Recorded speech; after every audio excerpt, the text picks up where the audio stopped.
Hey, what's up, everybody? How is everybody? Good, good. You just look so cool. That's all there is to it. You know what it is? Just hey, I'm sorry. I had my phone turned off. I'm moving now. So what's cracking? Oh, you are? What, like from house to house? Nah. I just got up. You know, when I go to sleep, I turn my phone off. You know, and today I happen to have a day off, so of course I wake up and I'm like, oh shit, I got things to do, and I turn it on and I'm missing a Zoom call already. So there you go. Hey, are you in Arizona? Because I've seen you in Arizona before, and then I hear, I know the Coco's from Arizona. Yes. No, I'm in New Jersey right now. We have a house in Chandler, Arizona. That's where Coco's family is. So we usually go there in the summer or on hiatus or things like that. But right now we're filming the last episode of SVU. We wrap it up next week, and I'll be in Arizona mostly, probably in June, all of June. Well, speaking of the show you're wrapping up, I want to introduce you to somebody. Peyton is a new member of our show, and she's a huge fan, and she's seen almost every episode. I want to say hi to Ice-T real quick. He was just telling us how he has a house in Chandler. They're finishing up SVU right now, filming. Huh? Right there, Ice-T. Oh my gosh. Peyton. Hi, I'm Peyton. Hey, Peyton, what's up? Hi, I am a big fan. That's great. You got you want a secret question? That's what fans get a chance to talk to the cast members. You can ask something. I'll tell you the truth. Oh my gosh. No, I don't have any questions because I think that'll just like maybe kill the love for like what's the word I'm looking for? Mystery. The vibe. Yeah. But tell her how that show changed your life. Yeah, Law and Order SVU is the reason why I'm a criminal justice major, and I graduate with a criminal justice degree May 8th in 2 weeks. So where is that going to take you? You want to be an attorney or? She's working in radio. I'm working in radio. We're gonna need her. We're gonna need to retain her services at some point. We're radio people. Exactly. You know we're gonna need that. No, I wanted to be a detective, a homicide detective. I always tell people we act like cops. Being a cop is not as glamorous. If you watch the show, I wear Gucci every episode. No cops right. wear Right. So it's definitely not as glamorous as we make it on television, and you don't solve cases in 41 minutes like we do. Right. So, I'm already knowing. So, and especially with everything going on in the world, which has kind of deterred me from wanting to, go into the cop life. But other than what, that's all the more reason to go into the cop life. Honestly, if you don't like how it is, it's a reason for people that have, minds like yourself to go in there. That's the problem. When nobody that's good wants to be in there, then people join for other reasons. And, I got bullied all my life, so I want to be a cop. But that's not why you want to be a cop. You want to be a cop because you uphold the law. Exactly.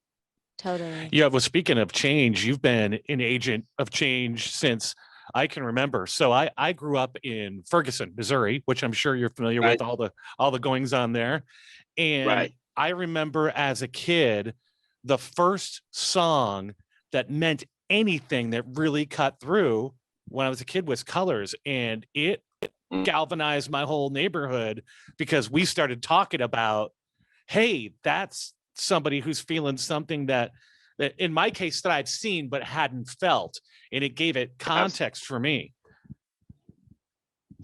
Yeah, well, Colors, the story to Colors was they were doing the movie Colors, and Dennis Hopper, they thought they were gonna have to shoot it in Chicago, and somebody said shoot it in LA, and he was like, they were like, there's gangs in LA. That year, 380 kids had died to gang homicide. That's how under the rug gangs were. I mean, you were watching David Lee Roth sing California Girls. People had no idea what South Central and East LA was like. It was a big secret. And, after we did the movie, we opened up that door to say, hey, there's a problem here. There's a situation that's going on in South Central, and eventually it spread across the world. One thing people got to know is that whatever problem there is anywhere, you can't sweep it under the rug. It is going to spread across the world eventually. You have to address it, whether it's poverty, whether it's any inequities, anything, it's going to eventually spread. So you have to address it. You can't just think, oh, we'll turn our head, gangs will go away. No, they're coming, if you don't address them. I want to get into the movie, but before we do that, one more thing. So 1990, 1991, I was an intern at a radio station in San Diego, and we were bringing a bunch of listeners to a festival. One of the first festivals, now that you see festivals all the time, it was called Gathering of the Tribes. You remember that festival? Yeah. So yeah, we played up there. Yeah, I know you played up there because I was there. I was backstage and I was at the buffet. And I was there with Drew Barrymore. I mean, I wasn't with her, but she was there and I was all starstruck. You came walking in with body count and you come up to me and you said, come here. You grab me. You take me on stage with you. And I'm the guy. I arrested you on stage. Right? How about that? How about that? Why did I grab you though? I'm assuming you thought I was a cop. I look like a cop, which is why I'm thinking I can't get a happy ending at these massage parlors now because they must think I'm a cop. So then check this out. I cuff you.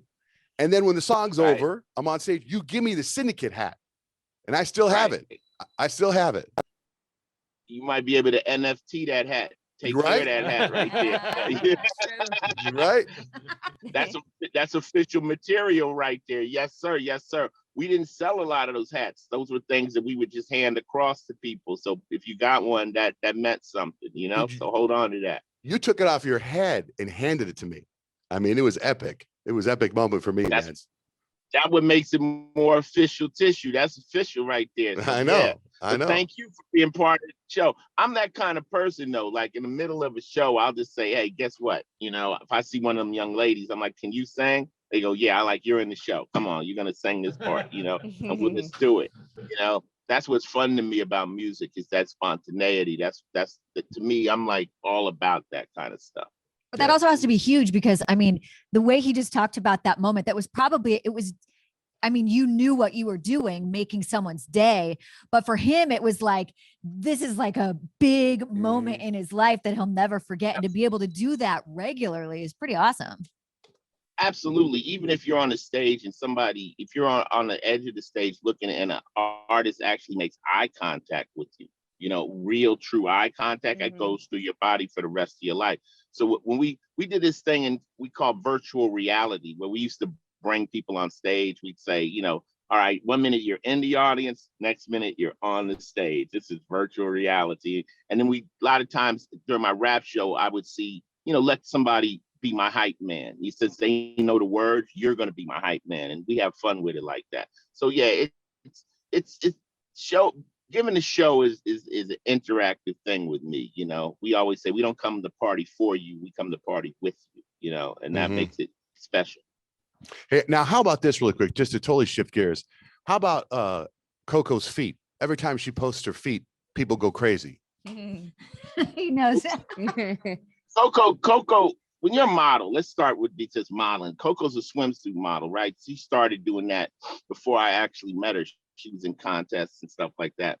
And it's a difficult thing, you know. I mean, people are like, oh, that's easy modeling. No, that's not. That's like, just go home and step in front of your mirror butt naked and decide if you want to take a picture right now. I mean, that's pretty much what bikini models are doing. They have to be in shape. So being into that, she is basically an athlete all year. She's training. And right now she's getting ready for a photo shoot. But she found out that there were people that just wanted to see her feet.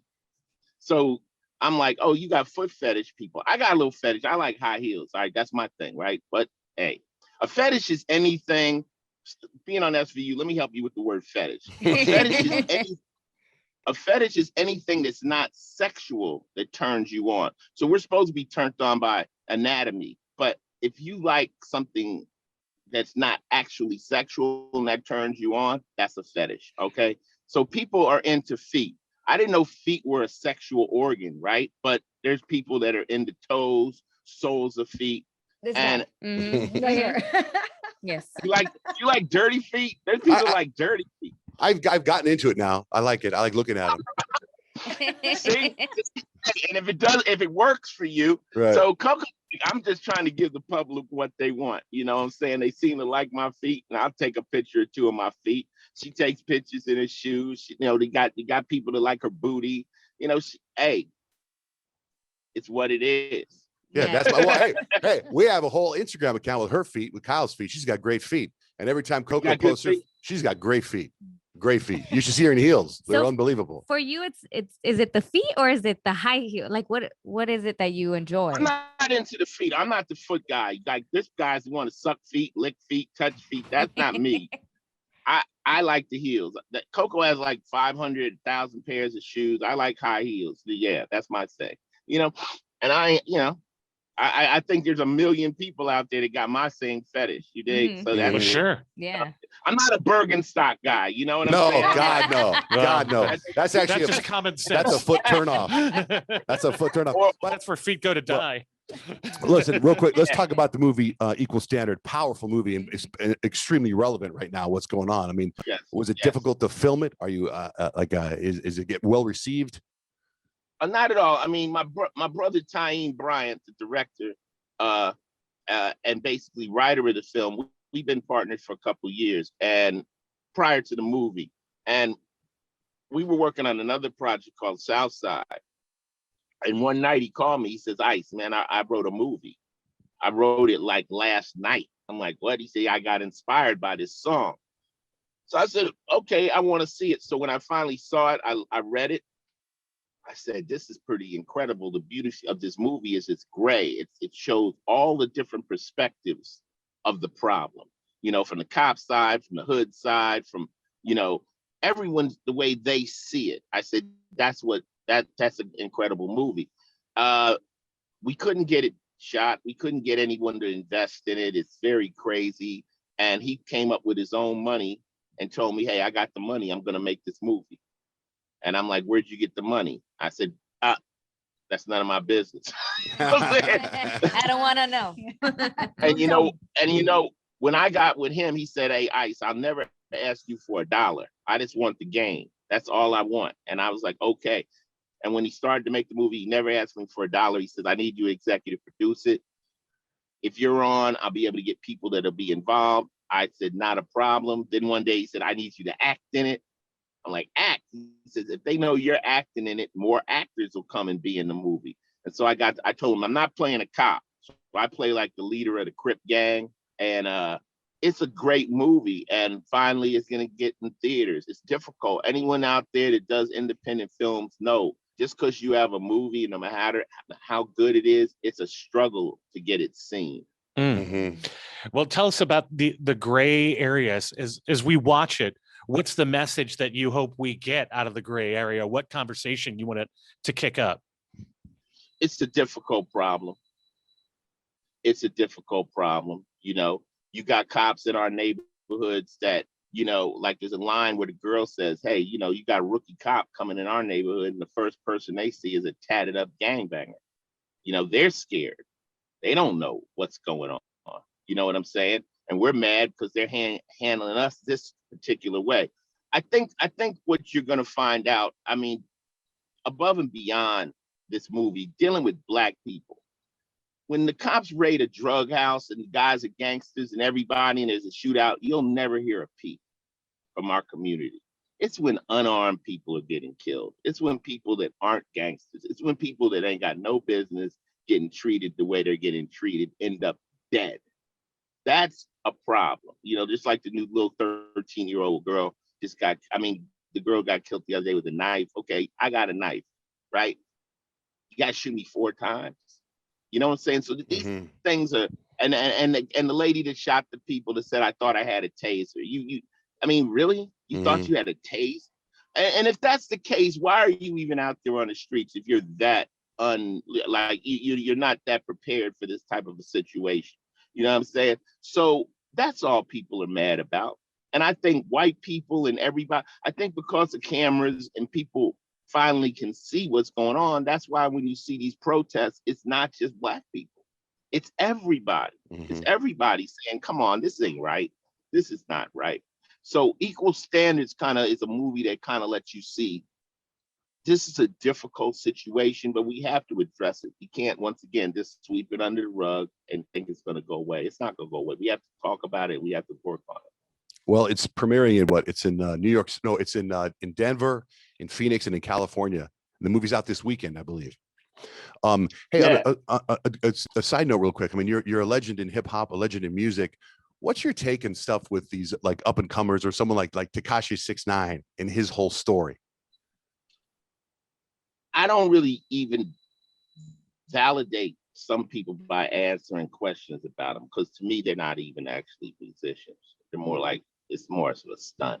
Yeah, troll. Exactly. Okay, that's what I figured. It's a stunt. It's a stunt. You know, like I know people that are really out there trying to make music and stuff, but right now you're in a world of gimmicks. You got people on YouTube, you got people out there that are doing stunts and they're getting the views, you know, but it's not, they don't stand along the side of actual people that are going in and say, hey, I'm gonna make music and hopefully my music will be powerful enough to be heard. It's stunts and gimmicks. And I don't really, you know, nah.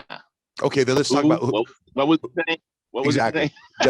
So who are some of the artists, current artists in hip hop right now that you look up to, that you like, or do you think have got a future? I mean, there's crazy artists out there. We got J. Cole, you got Kendrick Lamar, you've got, you know, all these cats that are really saying something with music. Everybody's anticipating their next record. We just lost a giant in hip hop, DMX. There's people that make records that you have to stand up and you have to address. I mean, I've been in the business 30 years and stuff. You're supposed to have a catalog. You're supposed to be able to, at some point, go back. Like right now, I don't ever have to make another rap record. I could tour forever just doing my catalog. You know, I'm in what I call that Frank Sinatra zone. Me and Snoop, we just go out. You know, they just want, but you know, I think Dr. Dre taught me it's always got to be music and art first. You know, it's got to be music. If the music is good, it'll stand the test of time. You know, gimmicks play out, you know? Yeah, no, that's really well said, man. Well, thank you for taking the time to talk to us. The movie's out this weekend. When you get a chance, if you could send me some pictures of Coco's feet, we can put on our Instagram account. Yes, you will. You'll get some feet pictures. She got pictures, man. That she's about to start right now after having Chanel. You know, Chanel's 5 and she took a break, as any mama should, to go ahead and handle her business with her baby. But Chanel's about to start school, and Coco's actually, she's working on a new calendar, 40 plus calendar, you know, and she's still banging. So, you know, she's about to set that bar again for the ladies, let them know, hey, just because you're 40, you got a kid, you're not done. You're just warming up. You know what I'm saying? So that's what she's going to put down. It's going to be nice. Yeah, the woman that cuts my hair, I think cuts Coco's hair, or used to. Roberta. Do you know Roberta? She's not familiar. Doesn't everyone in Arizona knows Roberta? Yeah. Roberta is like, you know, the Arizona connect.